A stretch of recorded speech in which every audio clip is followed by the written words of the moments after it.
What's up, my friends? Chad Calek here, continuing on with the top 10 best of the best episodes of the In a Crowded Room podcast.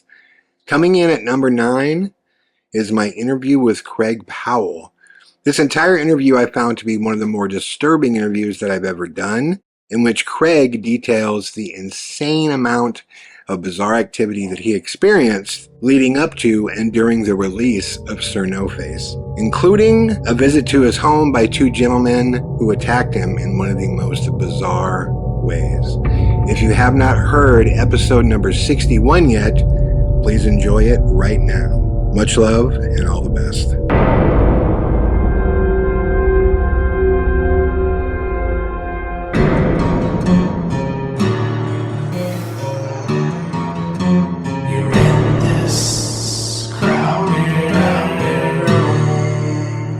Hey everybody, what's going on? This is Chad Calek and welcome back to the In a Crowded Room podcast for episode 61, which I am at the Thomas house right now. If you hear people walking around and banging around, or if you hear doors open or anything like that, that is a stairway by me, and it's just the activity of the hotel. So that's kind of one thing that's actually kind of cool about this podcast, is it's the first one that we've ever done in a group, with a group of people with us. I also want to thank you guys for the slight delay, for hanging with us for the slight delay of episodes.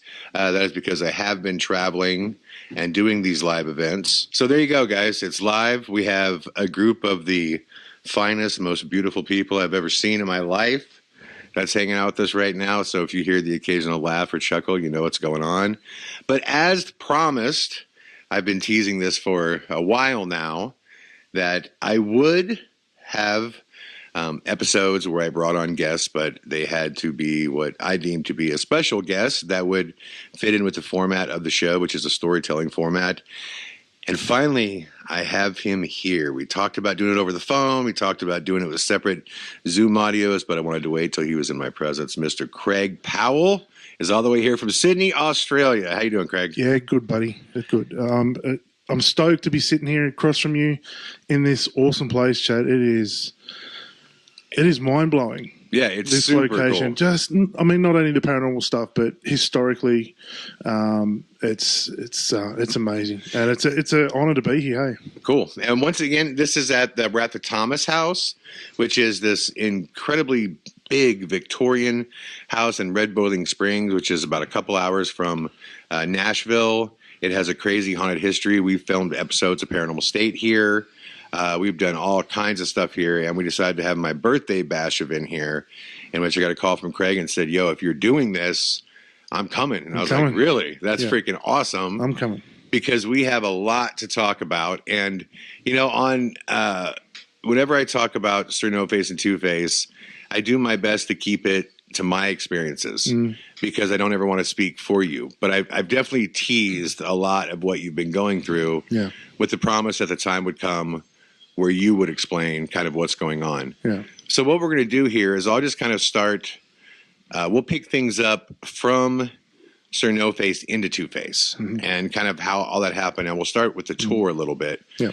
One of the things that we were fortunate enough to have is when we did the SIR NOFACE tour, the first one that we did, Craig was able to come with us.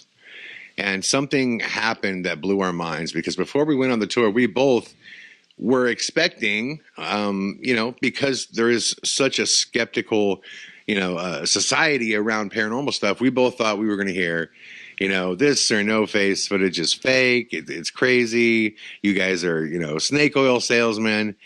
And that was not really anything we ever heard. And what did we hear from the audience over and over again? That it was actually really funny the first time I've heard it, because when we were on tour, I remember a guy standing up in the audience during the Q&A, and he said, I can hear it like it was yesterday, he said, what you filmed was not a ghost. Yeah. And I thought, and you probably did as well, because you were standing next to me, it's like, okay, here we go. This is going to be the first one. But he said it's not a ghost, it's an alien. And this is something that happened over and over and night after night. And it was, whether it was an audience, radio DJs, magazines, like anybody who would come and watch the film. Even people that weren't how can I say, brave enough to stand up to ask the question during the Q&As would come up afterwards to meet us, and they would just quietly whisper, I think that's an alien. Yeah. Justin, are we able to compress that sound out, or is that too loud? Yeah, I've got you covered. I got it on a high-pass filter. Okay, just so you guys know, we have they're, like I said, they're working on this wing of the building. There's no real way to escape any of this exterior sound, and so the choice was do it or not do it. So we're doing it, for you guys. So when it's not like Craig and I never thought about the extraterrestrial potential of this. But to explain this, and it's explained in Two-Face as well, when the government got a hold of you, they said ghost. And I think you explained there was a book of, was it just hundreds of reports, correct? Yeah, that's right. It's like a folder. It's like a bind folder. It's just full of reports going way back to when it was all a naval saying base. Paranormal, ghosts. Ghosts. Like that's what they thought it was. Haunting right? experiences. Right. Yeah. So, we weren't, dummies that just never considered it. It just wasn't the focus of the government, of you guys, or even us when I was there. As a documentarian, I never wanted to go that route just because we were never told that's the route to go. The thought never at any stage during that 2-year investigation crossed my mind. Right. It was all paranormal. It was all haunting type phenomena. Right. I mean, I'd never even heard of any UFO reports. I mean, there's lots of UFO reports in Sydney, but never specifically concentrated around the island itself. So that thought never crossed my mind. What's really interesting too is we even talked about when we decided to go down the potential extraterrestrial road, the same way with SIR NOFACE. You knew when it started that if I determined you faked it, I was going to tell the world that. Same thing with the extraterrestrial. We started going down that route. My honest thought was we're going to find a bunch of interesting things, but we're probably going to hit a brick wall. You know what I mean? Where you go, well, this is all interesting, but there's nothing here that's like definitive or we should keep going. And that was kind of our thought process. Let's do this because how do we not do it? Because the public is saying you're wrong. Yeah. It's a gray. Yeah. And as we started going down that road, things started getting weird. Yeah, and I've got to be honest with you as well. There was a big part of me that thought, yeah, this will be fun, but I hope to God it's not. Yeah. Well, I talk about that in the film too, in Two-Face, that I didn't want to go down this road initially because, well, one, I'm not a ufologist. I'm not. So you don't want to try to pretend you are or speak upon that you're an ultimate expert on this stuff. Yeah. And, but I think like anybody who's into the paranormal, what I am is an enthusiast. And I know you are too. I am, yeah. We're very into it. Yeah. We've seen all the videos. We've watched all the documentaries. But we don't live and breathe this, So as we start going down it, things start getting weird. And that's pretty documented in Two-Face the Gray. Right down to the fact that I get contacted by this guy, Daniel David Skyfall, who claimed that he worked for an unacknowledged black intelligence agency that controlled the UFO narrative. But that happened way after we met the infamous tattooed face man. Now, you talk about it a little bit in the film, but we talked about it, the other night with everybody here. Just describe the energy of the tattooed face man when he showed up.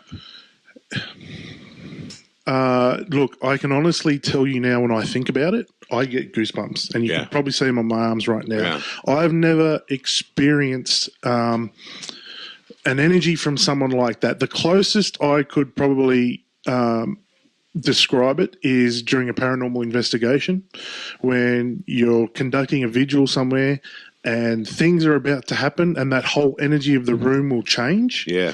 It was very much the same, but it was when this particular gentleman walked into the venue. And as soon as he walked into that venue, everything changed. It was like, and I've experienced here in the Thomas house as well, it's like there's a dampener.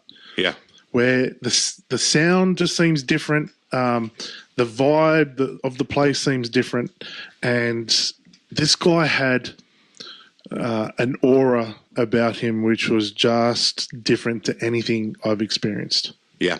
Well, one thing that was really interesting about it is, and I didn't make this clear in the documentary, but we did not get the opportunity to speak to each other before he was approaching me. Craig and I were totally using nonverbal communication about who he was and what he was doing. The only thing that was said between us is as the tattoo man was cutting his way through the room, Craig was slightly in front of him. And as he walked up to me, before Craig said a word, I just looked at him and I said, "Dude in black." And Craig goes, "Yeah." And Craig goes, "I'm going to stand right here." And he stepped to the side. And what's also isn't made clear in the documentary is this is how serious this was. I was freaked out enough by his energy, and Craig was freaked out enough by his energy. We were ready to attack this man if he did something wrong. Like, it was that weird. It really was. He just had such a seriousness about him, and we didn't know the package he had. What we knew is that he didn't care about the paranormal stuff. No. Wasn't there for it, didn't care about it, and he just showed up, was like, "How soon can I meet with Chad?" That's right. So it was a very, very kind of scary moment in the sense where I'm thinking, if this guy sneezes, Craig's going to fucking ragdoll this dude. You know, I mean, and that's another really odd thing as well. During that entire presentation that you held, he picked a spot at the back of the venue. Yeah. With no one else around him. Yeah. And when he sat, and my eyes were on him the whole time. Yeah. And he didn't move. Yeah. He didn't move a muscle. And he pulled his chair specifically away from the group too. Yeah. He wanted to be away. And I think that's his, now knowing what I know about him now, that's his protective security process. Yeah. He's not going to sit next to someone that could put a hand on him. That's exactly You know what I mean? He's going to sit out in the open so he could see everything coming and everywhere. Yeah. You know, but we didn't know that at that time. We're just thinking this guy's doing some really weird stuff. Had no idea what he was about. Right. No idea whatsoever. Right. So the following morning after this happens, we're all going to go to the Great Barrier Reef. We're going to go up there and go swimming. And but I remember I went through this process of not wanting to open it and throwing it in the trash and actually pulling it out. And I remember Craig and I, talking afterwards about what was this. And the one thing we kind of concluded is whatever he was there for, because you didn't get the chance to actually speak to him, whatever he was there for, it was very well planned. Like because he said he knew everything about me. And the one question that we haven't answered yet, and I talked about last night, is the why. Okay, you knew everything about me, that's fine, but why me? Now he said that, I was an insurance policy type of thing. If he disappeared, no one knew our connection. But we were talking last night, there's tons of people in the UFO community and in the paranormal community that tour through Australia all the time. He could have went out and met any of those people. That are much more well-equipped and knowledgeable on this particular subject. 100%. Yep.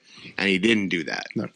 And by the way, he's from Townsville, which is the same town that which I just discovered that Julian Assange is actually from. And I didn't realize that either. Yeah. And we kind of laugh and joke. And to the people of Townsville, I love you guys. But it's a different vibe. It's a very different vibe. I can't even put a descriptive word to it, but they're just different people. It's like the difference of, if you've ever been in Cleveland, Ohio, and you drive an hour and you're in West Virginia. It's like that same just difference of people. And it's a very unique place. I heard at one point, a cab driver was telling us there was a big multi-million-dollar development for a while where they were trying to make Townsville the Hollywood of Australia, and it totally failed. But like all this money came in because there is incredible landscape everywhere and all this stuff. And he was like, they've tried many times to shoot films here and stuff like that, but it never happened. And the cab driver said to us, he's like, so when that industry failed, a lot of people left. And he was like, so a lot of people that are here, he goes, they're kind of like, and I pauses and he said, have you ever seen the movie Wolf Creek? And I've never seen this. Is that the right title of it? Wolf Creek, right? Yeah. So just really quickly, I don't want to get too far, but what is, because every Australian has seen Wolf Creek. Yeah. Not every American has. And we advise everyone that is going to travel across Australia to watch Wolf Creek as well. I also saw 60 Minutes where this thing really happened, where a guy and the girls got away, thank God. Yeah. But kind of explain what Wolf Creek is. So Wolf Creek is based on a series of true events. Yeah. Being of which a serial killer was killing backpackers that were crossing around Australia. Through the bush, right? Through the outback and through the bush, yeah.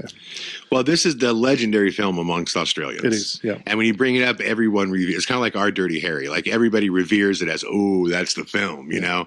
I have since watched Wolf Creek. It's fucking disturbing as hell. And I've seen that this actually, but so that's what this cab driver was saying. He was like, it's kind of like Wolf Creek around here. And I was like, really? Oh my God. So there's like serial killers? He's like, no, just different kind of folk. You know what I mean? That type of thing. Love you, Townsville. I love you. I do love you, Townsville. And the people that hosted us, I want to be very clear. The people that had us at the event were some of the sweetest people I've ever met. Yeah, they were a huge help. Yeah, and all of them. I sincerely had a blast with you guys.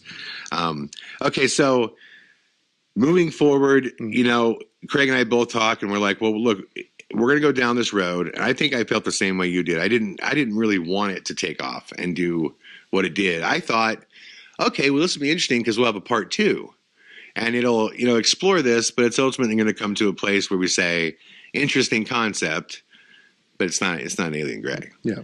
And, what we start finding is between the tattooed face man having this package with this crazy story and everything that's in the package I've alluded to in another podcast, and it's in Two-Face the Gray.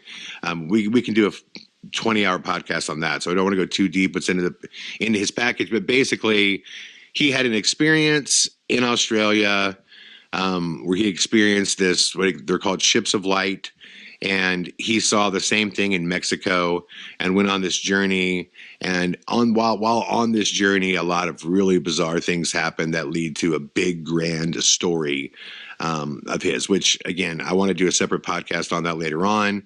But for the purpose of this podcast, what was important is between Daniel David Skyfall, like all these people start reaching out to me and contacting us, and there was a bunch of other things too. One thing I was going to say we haven't talked about yet that's super interesting. I got a guy from Montana got a hold of me and didn't want anything. Same thing. He was like, dude, you take this information for what it's worth. I don't got to be on a podcast or nothing.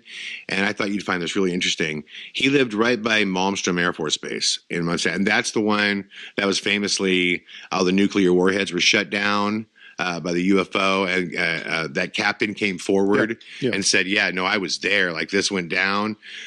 This guy claimed that he met in a bar a tattooed face man, had a different description than us, but he was wearing all black, had the Amun-Ra tattoo, and started giving him all kinds of warnings of what was going on.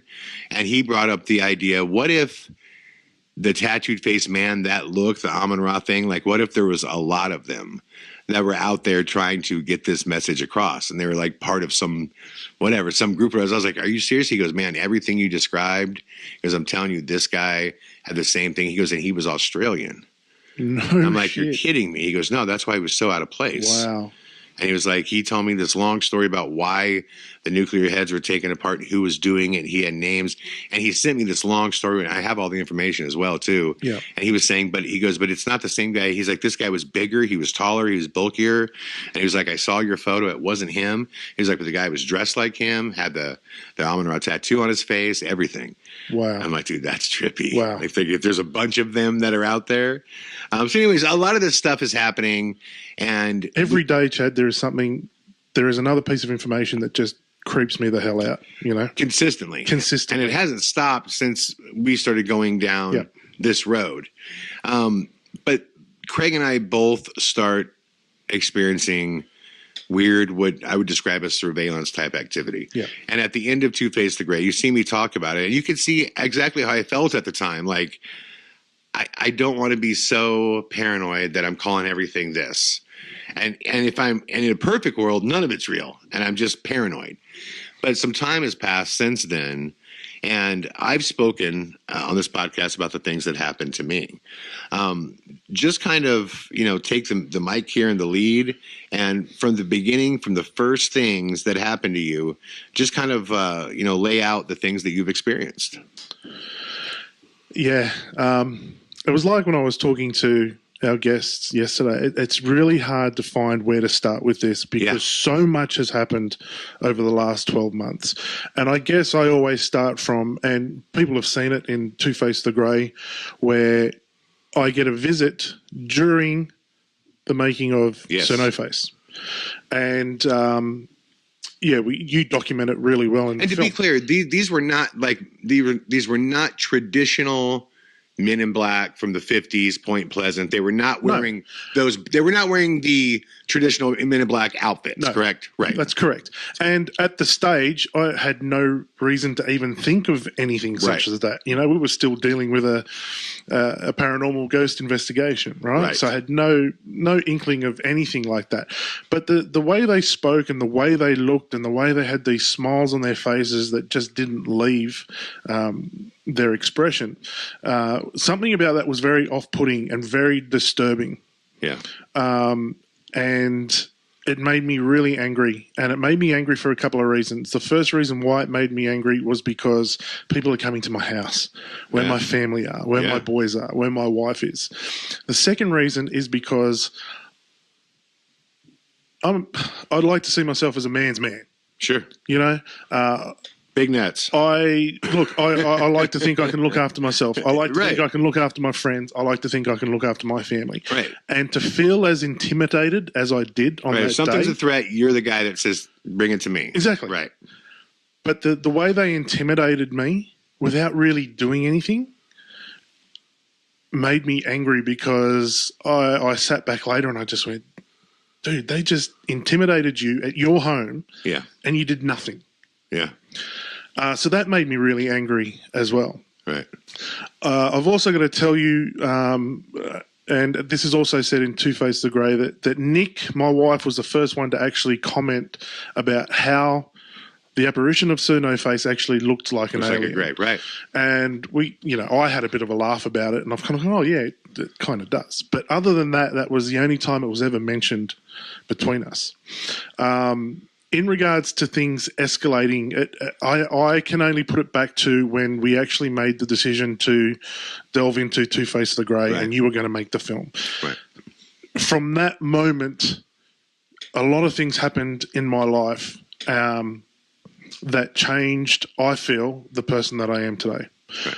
And it started with feeling like we were being watched on a constant basis. Right. My wife has been followed, and she still continues to be followed by people in a black SUV with black tinted windows, headlights are on, that just constantly seem to be wherever she is.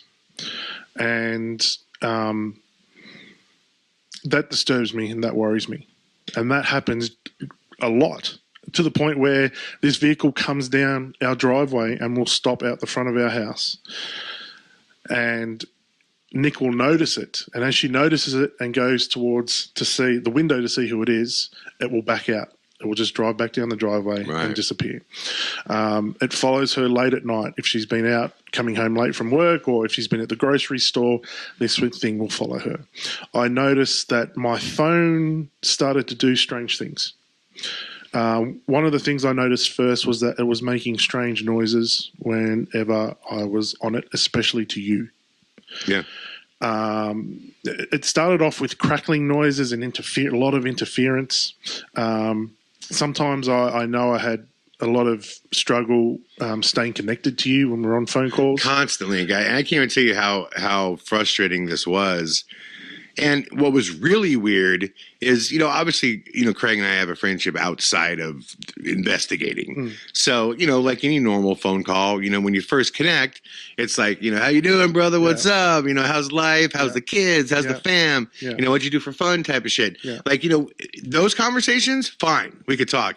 The second we would turn our focus, all right, man, well, let's get into this. Let's, talk. The second. Flip, phone's off. And he would like drop every 15 to 30 seconds consistently. And I thought, well, this is my cell phone. Let me switch and let me call you on, the Wi-Fi connection. Same thing would drop. Let me call you on my landline. Same thing would drop. And that's when I was finally like, okay, well, that's one of the first reasons I was like, we got to use this tape call on every single phone call that we make from now on. And that's when people had heard in Two Face the Grey, you hear, and the reason that recording that beeping sound, and it's such a unique sound, and that was one of the reasons why I included it in there, because you could go online and search up natural sounds that people hear all the time, and people will identify what it is. We'd be like, oh, this is a system update sound that happens when this is. And that sound that we have is completely, there's nothing online that identifies that sound. You know, and I included one in the film. I could have included 20 of those calls with that type of stuff happening. But it was like, you know, you don't want to do overkill. Yeah. But we both become very aware we're being surveilled. Yes. Our calls are being recorded by somebody. Yes. And we're not even saying it's the Australian government. Like, we don't know who. We don't know. And that's the truth. We don't know who. No. And through our conversations, we both kind of felt like, I think it's probably like a third party, not the U.S. government, not the Australian government, but somebody else. Because I think the U.S. government or the Australian government, they knock on your door, and they would, like in America, like if you, I'll give a stupid example. Logan Paul's little brother, Jake Paul, went to the White House and was going to try to stay there overnight, did something stupid, and the CIA showed up and arrested his ass for a day. Right. And that's what they do, you know. Yeah. The director, Jesse Whalen, directed the Snoop Dogg video where they had the Trump type character and they put a gun to his head that said bang. The CIA showed up at Jesse Whalen's door the next day and they're just like, yo, dude, we're digging into you, even though we know it's parody. That's how the government works over here, like the formal government. Yeah.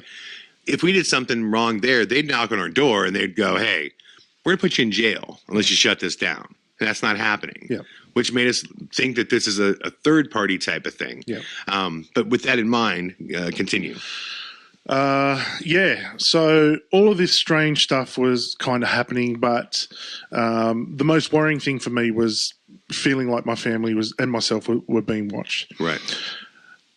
I guess the scariest thing that happened, and everything kind of escalated from this point, was back in December. I think we put it back to was when December 18th. December 18th. And it must have been a Friday because I have Fridays are my rostered day off. So it must have been then. I was at home and I was working on the computer. I must have been doing some editing. Now, the really funny thing is I can't remember much of that day beforehand, and I can't remember anything after the incident. But what had happened was I was on my computer. I heard it. Well, let me do this. I have her message. Let me play this right here for everybody. Yep. I'm sitting in my house, guys, and this is the message that I get from Nikki. And you hear a part of it in the trailer to Phantom Rider that's coming out. This is the message. Hi, Chad. It's Nikki calling from Sydney, Craig's wife. I need to talk to you. Something's happened today, and it's potentially not safe for Craig to give you a call. This is my number that's hopefully come up on your mobile. Give me a buzz when you can. Thanks, Chad. Bye. And what's crazy about that is, at least on my end, I mean, obviously that's a crazy call to get, but I've grown to know Craig's family very, very well. I adore Nick. You know, Craig's kids are, you know, they mean a ton to me too. Craig's, you know, your youngest son literally runs and jumps and hugs me and calls me Uncle Chad. You know what I mean? Yeah. So when I landed, it was like, oh my God, I'm like in tears. I love these kids so much. And my first thought is, Craig is doing, like, I wasn't offended like he's going to call me. I was like, Craig's in protection mode. He's protecting his kids, his family. That's why he's not calling me. So this has to be heavy of what's going on. In which I called Nick back and I said, get him to some line. Some way we got to communicate. I got to know what's going on because I can't sleep at night right now until I know this dude's okay and you're okay, and take it from there as far as what happened. Yeah. Sorry, man. I'm getting emotional just thinking about it. Hey. So I went and I got up out of my chair and I started making my way from my office to the front door. And it got to a point where I was maybe halfway between from where I was sitting to the front door. And I'll describe it as the same energy I got from the tattooed face man. The whole energy shift. There was like a barrier. It was like I walked in through Jello. It was just really thick, and my stomach churned, and I've experienced this on paranormal investigations when things start to go a bit dark. Your stomach flips and there's an energy change, and that happened clear as day. And I thought that's really, really strange. And as I made my way to the front door, I could see on the other side through the curtains that there were two guys standing there, and my heart sunk a little bit. And I think somewhere inside me I knew who it was, but I kept going through the process of just answering the door. I've opened the door, and those two guys that had first visited me were back. And they had the same creepy looking smiles on their faces. And this is where it gets really, really weird. This is where if it was anyone else telling me this story, they'd probably lose me. I'd probably just go, that's too far-fetched to even fathom. But it felt like I was in some type of paralysis. Right. I was stuck into a position where I was just kind of staring at them. Was this middle of the day? Night. This was in the middle of the day. Middle of the day. Is it a knock on the door? What is it? You pick them up coming down the hallway. How's it? No, I heard a clear knock on the door. I heard it a couple of times. Knock on the door. You go to the door. Yeah. Open the door. There Open these the guys door. are. Same two guys. The same two guys. In SIR NOFACE. Okay. The same two guys, wearing very similar clothing as they were the first time. They weren't in black. They weren't in anything like that. Right. I was stuck. I felt like I was paralyzed, and I quickly realized I couldn't even turn my head. So my eyes are just locked on these two characters that were in front of me. I felt my heart start to race, and I realized I couldn't even move my arms. I couldn't move my feet. I felt like there was electricity running through my body. Yeah. And I really started to panic because even though I couldn't look from side to side, out of the corner of my eye was our cat. Now, this cat suddenly appeared after we lost our dog. Okay. We had her for 13 years, so big German Shepherd. She was the protector of our family. You know, no one ever came near our house when she was around. Right. And after we lost her, this cat just appeared, and Little Diesel and Nick obviously they adopted each other. Yeah. So we had a cat. I was never a cat person, but the cat was more or less asleep on the mat beside the front door. I could see out of the corner of my eye that the cat started having a seizure. The eyes were rolled back in its head, and it started frothing from the mouth, and it was just shaking on the floor. Yeah. And these two, one in particular spoke.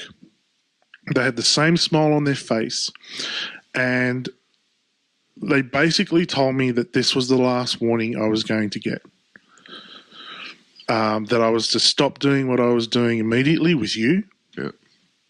And they know you by name. Yeah. That the next time they come, the warnings are done, and they're going to do something about it. Wow. Now, there were threats that were made even more specific than, you know, we're going to do something. The first thing that they told me was that if I don't stop doing what I'm doing with you, that files are going to be placed on my computer that will be found, and that these files will end my credibility with everyone, including my family. That's crazy. That these files will send me to jail, that these files will damage me for the rest of my life. It's crazy because my first initial thought with that, are you familiar with the Stan Romanek story? I'm very familiar with it. Right. There's a big conspiracy over whether or not, you know, these like child pornography stuff was found on his computer, and he obviously claims to have nothing to do with it. And a lot of people believe that an agency like this or someone planted this. That was my first thought when you said that. So Yeah. Yeah. And clearly I know you're not that guy. So you're not anything like, you know what I mean, Ray? You're an amazing father of two. And anybody who knows that, the thing when I first started kind of digging through SIR NOFACE, for those of you that have never seen that, SIR NOFACE is not my celebration of your footage. It's my attempt to catch Craig in a lie. And I had spent 2 years not only digging into Craig's life, but speaking to everybody who knows him. And universally, the first thing that everybody said is, great guy, but great father. Great father. Like his boys are the world to him. You know what I mean? And clearly I know you're not, that guy, nor would I be involved with someone that was doing something like that. Yeah, but that had to be terrifying to hear stuff like that. It was. Yeah, it was. But don't forget, I'm in a state of paralysis as well. So I'm still thinking, why can't I move? Wow. Why am I stuck here? So I'm hearing this, but it's not really registering in my head. And that doesn't that particular threat doesn't register until later on. Right. The threat that does register, though, is the fact that he mentioned my son's school. Oh.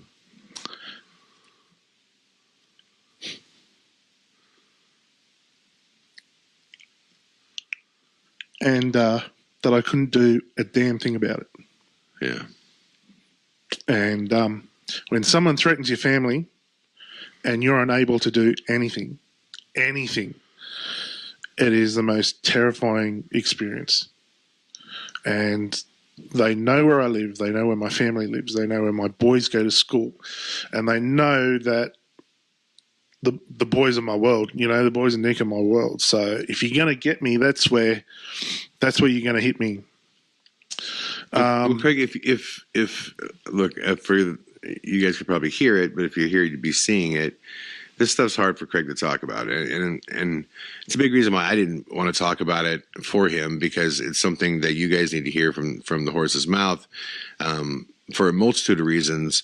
But if I'm listening to this, my first question, if I'm outside of all of this, is why don't you just stop? Why don't you just say, okay, I'm done.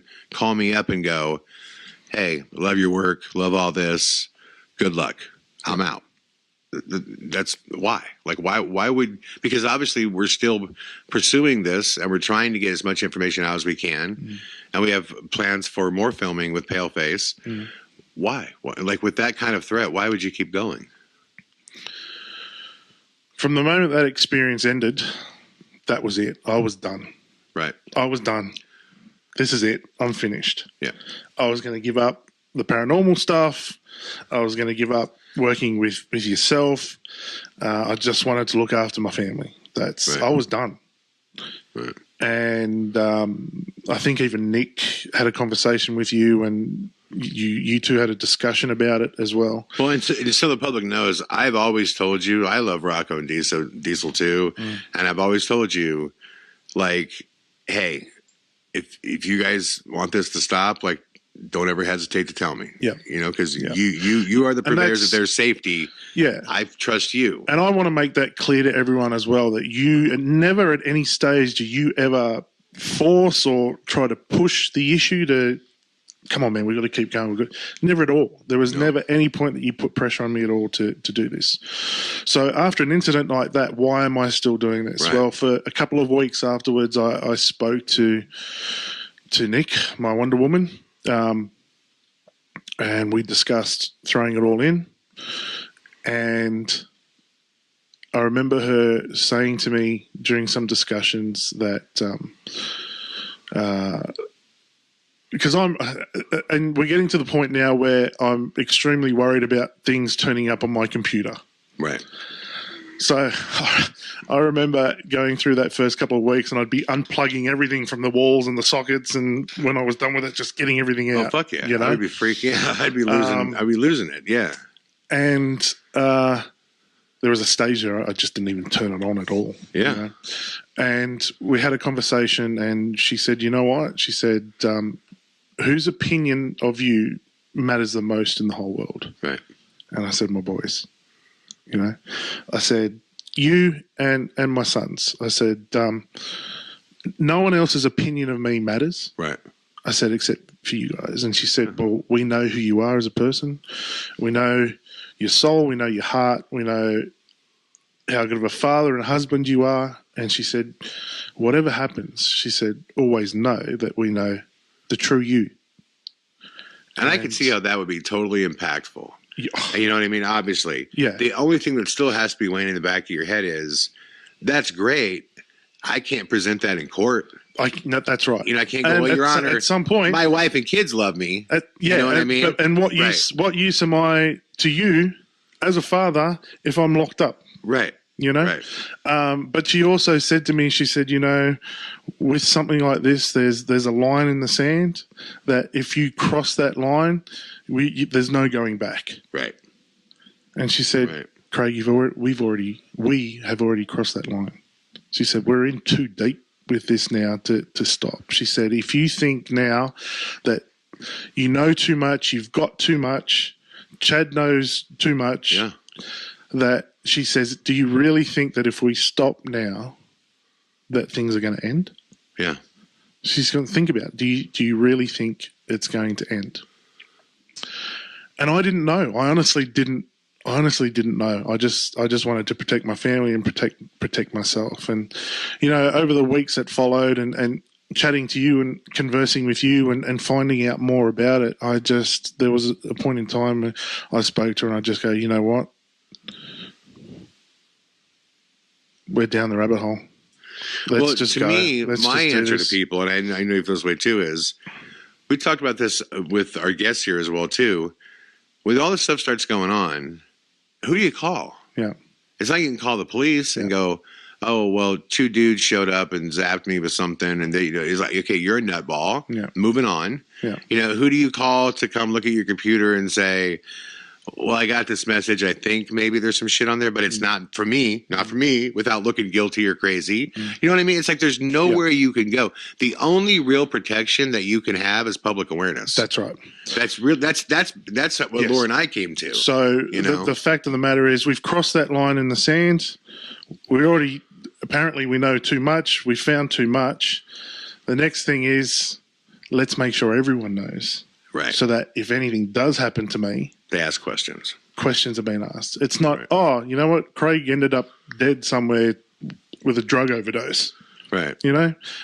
Or Craig's gone missing. It's like, well, you know, if that happens to me now, people, look into it because it's not me. Right. That is not me. That's not who I am. Right. So it's about awareness now, and I just want everyone to know the story, you know, because those 2 guys that knocked on my door, I'm sticking a big finger up at them, you know. Yeah. Don't come back to my house and threaten me and threaten my family, because eventually, at some point, we're going to expose them. Right. Yeah, we will, and we will expose them and the people that they are working for. So, and I think that is kind of the same. And I'm not trying to be a tough guy about it. Right. I'm just. You're being protective of your family. This is where, you know what I mean? This is just the point in the road where I'm at. Well, because you can either accept, okay, you can do whatever you want to me, or you can try to fight back. I mean, and I would think the natural role of any father, whether you're outmanned, outgunned, whatever, like no matter what it is, you're not just going to let someone attack you and hurt your family. No one would do that. You know what I mean? So I totally get it, especially being on the inside, but I could totally see how people would right away go, oh, well, why won't you stop? And my response to that is also, well, if nobody knows now what's going on, now they can just mess with him quietly. Yeah, that's right. You know what I mean? Without anybody knowing anything. Yeah. So there's just a couple more points I want to touch on here. And can I just say as well? That experience, yeah, can I just say as well? So that experience of being paralyzed ended after they had walked away, and I lost sight of them down the driveway out of my peripheral. It felt like a lifetime it was happening, and I have no idea how long that whole experience took, to be honest with you. But several seconds after that, I started getting feeling back in my hands. I could start to move my head. It felt like I had pins and needles in my hand. It felt like I had been asleep. I'd fallen asleep on my arm. But you're standing up. Yeah. Wow. But my arms had gone dead, but I could start to feel the blood pumping through them again, and I got some sort of, normality back. The other thing that needs to be noted as well, that as I was talking to them, I could feel my nose running. Oh, wow. And I remember sniffing a couple of times because I could feel, stuff running out of my nose, and I could feel it coming down the front of my face, and I could actually hear it hitting the tile floor below me and splattering, and it was blood.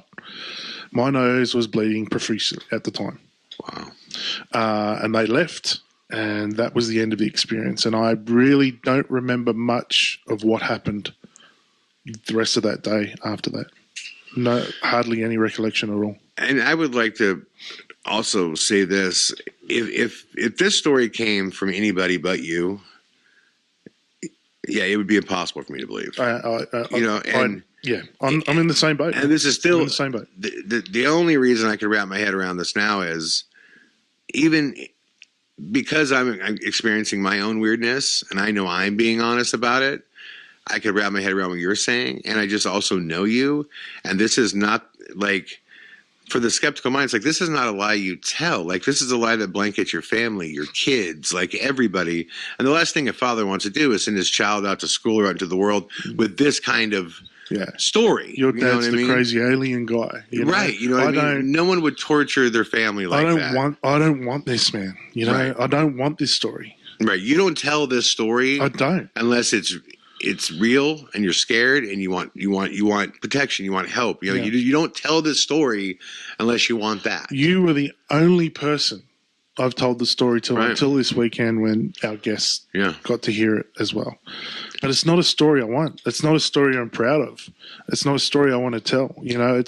But it happened. And since then, you've actually had physical entities, people, question mark, surveilling your house. Yes. And I'm getting these calls from Craig, and I'm just going, hold on, there's people outside your place? Yeah. And again, I believe him, but just because I'm a human being, there's skeptical parts of your brain, and I will always be that guy that has to have proof. And then I get this photo from Craig, and everybody will see this photo in Phantom Rider, which is the next kind of installment in what's becoming a docuseries about all this, of this massive dude that's across the street, and explain his head and everything. Okay, so how it happened was directly across the road from where I live is a vacant lot. It's just got grass on it. There's a tree in there, and there's just other houses that surround this vacant lot. It's the middle of suburbia, but it's just a vacant lot right across from our house.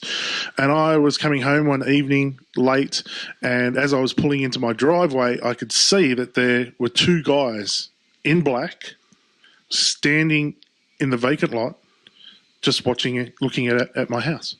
Wow. And it just sent chills down my spine when I saw them. And my first thought was that it's the two guys that came and attacked me that day. Right. So I'm up the driveway, and you kiss the wife and the kids and all that type of stuff. And I've asked Nick if anything strange was happening, and she's telling me that, there's people hanging around, there's black cars, and I knew these guys were out the front, and I really wanted to get a photo of them so I could send it to you and go, dude, see, this is what I'm talking about. I didn't want to go down the driveway and face these guys head on because I was still pretty scarred from that experience of being of course, paralyzed.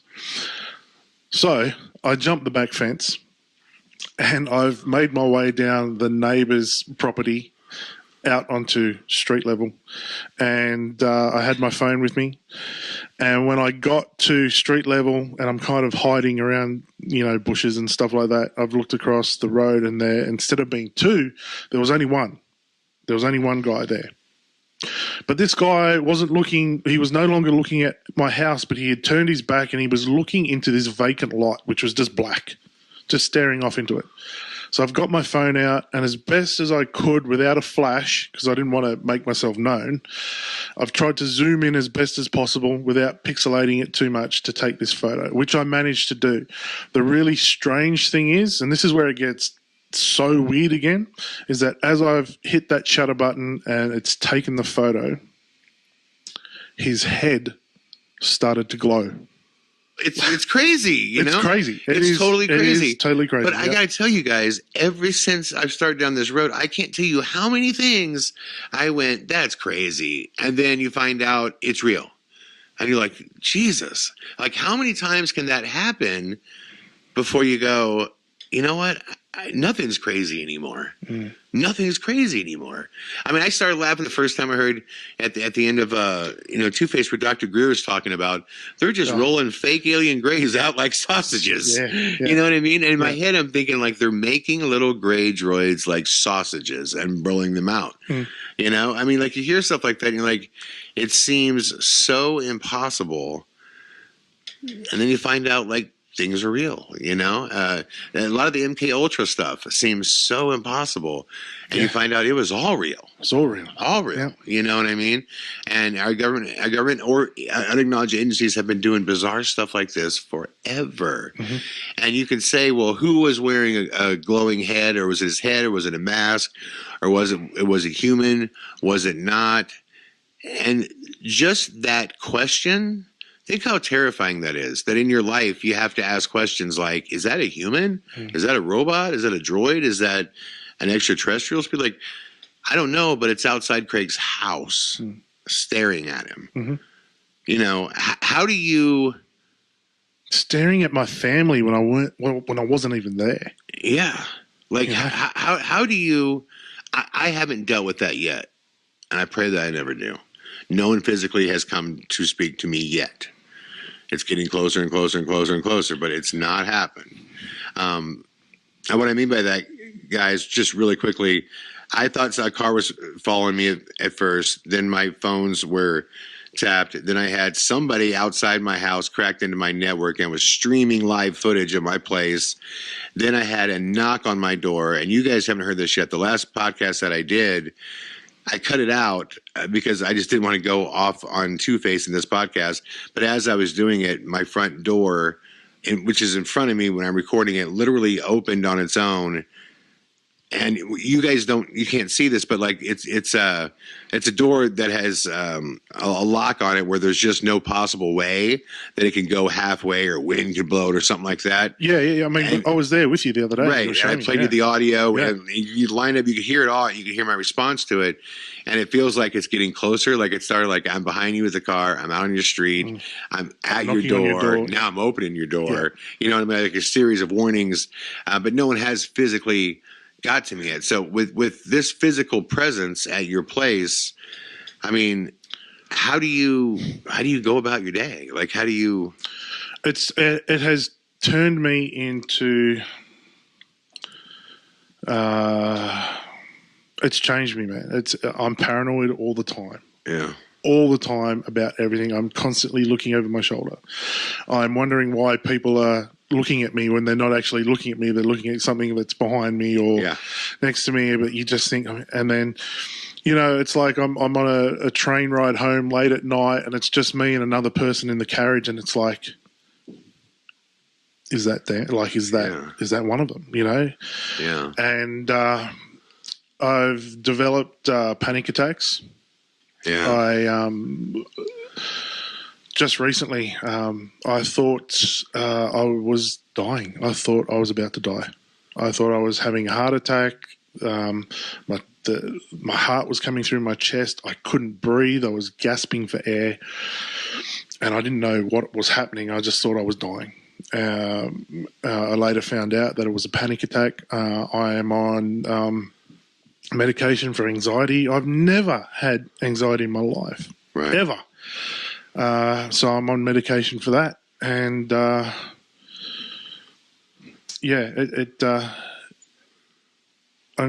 constantly looking over my shoulder, man. You know, that's all I can tell you. It's just, it's like you wake up in the morning and it's like, man, what's going to happen today? Right. You know, and I don't want to jump forward without buttoning the story up. And I feel like I kind of did, but after you took the photo, just so we have kind of totality to this. Yeah. So you take the photo, the head's glowing. Yes. I mean, are you just like, I need to get back to my house now? I'm freaking out. Yeah, like, I'm looking at this photo and so I looked at the photo and I went, why is his head like, and I've got to say, his head isn't a normal shape person's head. It's huge. It is it looks like it has jowls or something, like big jaws and neck, and it's really weird. It's a weird looking head. And again, you guys will see the photo in the Phantom Rider doc. Yeah. You know, it's crazy. So I'm looking at this photo on my phone. I'm thinking, why is his head glowing? And then I've looked from my phone and I've looked back at him, and his head was glowing. Wow. And I'm actually looking at it. My next thought is, hang on a sec, there were 2 of them. Where's the other one? And I'm just thinking, I'm praying that it's not behind me.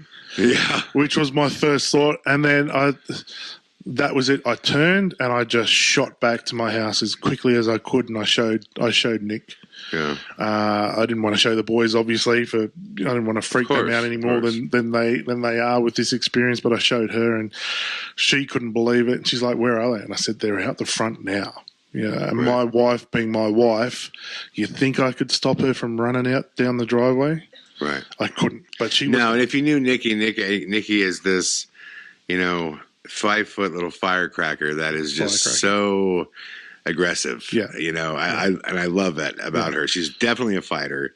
Knowing her, I know there's no way that she would choose to just walk away from things and leave things, where her family could be attacked. I mean, she's going to want to fight it till the end to make sure everything's safe. Yeah. So she was on the warpath, but by the time she had gotten down there, they were gone.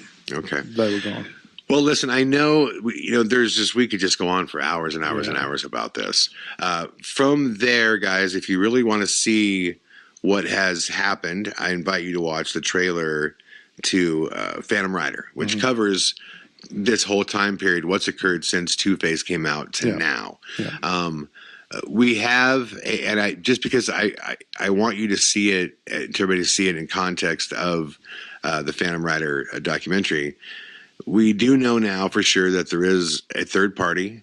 The government has now since recontacted you. And there's more going on there. Yes. The following you and the surveillance continues in multiple different ways. Yeah. And there are lights in the sky. Right. Oh, yeah. And we'll talk about that really quickly and then we'll wrap it up. Oh, so, I mean, there's more to the story. Just recently, strange lights have been spotted in the sky by both Nikki and my boys. And you documented this. I have documented it on 2 occasions. Right. A lot of the times it's Nick when she's by herself, she will see it. Yeah. The lights always appear in the same place in the sky. Right. I've tried my hardest to figure out what these things are. I can't at the moment. The thing that's really disturbing for me is the fact that since these things have started to appear, my youngest boy has now developed the nosebleeds. And I'm talking severe nosebleeds. Yeah, that sucks. I just learned about this a couple of days ago, which really sucks. And he has never suffered from them before as well. So he's never had these up until just very recently. So lights in the sky very close to our house that we have documented. So there's so much more to this story that's developing every day. And it's so great to be here with you and everyone. But, the anxiety I'm feeling that my family are there without me is through the roof at the moment because I just and this takes a huge toll on the wives. I could attest to that. I mean, it's like we can do a whole podcast on that. You know what I mean? Of just kind of how paranoia can become a noose. You know what I mean? It's restrictive as can be. You know, and it changes your life. And look, man, I thank you for coming all this way to share this story. Thanks for having me, man. I thank you for sharing this story on this podcast because I know this isn't easy for you to do. We have this life that you and I live in this really, really bizarre road that somehow out of 8 billion people in the world, you and I connected and all these weird things have been happening. And, we're telling this story together. And I just want you to know, I sincerely appreciate the courage that you have because the story you're telling is I guess what I'm saying is I'm telling your story and you're telling your story, and the courage it would take to keep moving forward, having experienced what you experienced is real. So I appreciate that from you, man. And to those listening, I feel like I'm probably going to open Pandora's box when I say this, but if you've heard part of this story and you feel like you have something real, that connects to it, and you're sure of it, you could reach out to me at aghsoldiers@me.com. That's how Skyfall got a hold of me initially. And to be honest, that I'm not going to guarantee you a response. I will read what you send in, and if it directly relates to what we're doing, and if there's more to it, then I will reach out to you. We're doing our best to get back in September. We have a lot of filming to do. We believe, we can get in contact with the tattooed face man now. There's a lot of different roads that we still need to travel to make this happen. And the way you can support us is tell people, make people aware of what the story is. Yeah. And Craig, I really, really appreciate it, man. Thanks, brother. It's a lonely road. It's a real lonely road when you feel like you're the only one in the world having these experiences. And I know I'm not. I know there are other people out there that think that they're going crazy and that people don't believe them. But they will tell you as well that it is lonely. So to have someone like yourself that I can call and just go, Chad, you're not going to believe this, and not have you ridicule me, but listen to me, and someone that I can send my photos to and just go, look, dude, look what's happening. Has been unbelievable, man. And it's a pleasure to call you my mate. Yeah. And likewise. I hate the fact that you and your family are going through the things that you are as well, because I know you're struggling with stuff due to this case. But it's also comforting for me to know that me and Nick aren't alone in this too, And it's the same comfort on my end. Even though we're separated by 8,000 miles or whatever it is, the connection is real, and nothing ever happens. Everything happens for a reason. Right. Everything happens Nothing's for a reason. coincidental, right? Yeah. And, you coming to Australia for the first time and us meeting up, and it's all just starting to it's crazy. Fit together, man. When you look at it, it's crazy how it all seems like this puzzle that is slowly coming into frame. You know what I mean? Yeah. It's really crazy. To everybody listening to the Intercrowded Room podcast, listen, Craig is very wide open on social media. He talks to people all the time. He's out there in the comment section. If you have comments for him on this episode, leave the questions for him in the comment section. Or how can they contact you on social media? Yeah, look, you can find me just under Craig Powell on Facebook or Twitter, or you can find my page as well, which is Team Whisper, Team WSPR. And I've also got a public page as well, Craig Powell, Paranormal Investigator. So, hook me up if you've got any questions. As you can see, I'm open about it. Yep. So if you've got any questions about what we're going through or any of my investigations or anything like that, feel free to hit me up. Awesome. Well, everybody, listen, man. We will do more with Craig. If we think we have a way figured out where we can do a high quality audio podcast, being 8,000 miles apart. But I wanted to start this out first, being in the room together with him. We did that, so this episode's in the can. Let us know what you think. Thank you all for listening to the In a Crowded Room podcast, and I will be back tomorrow with more. All the best.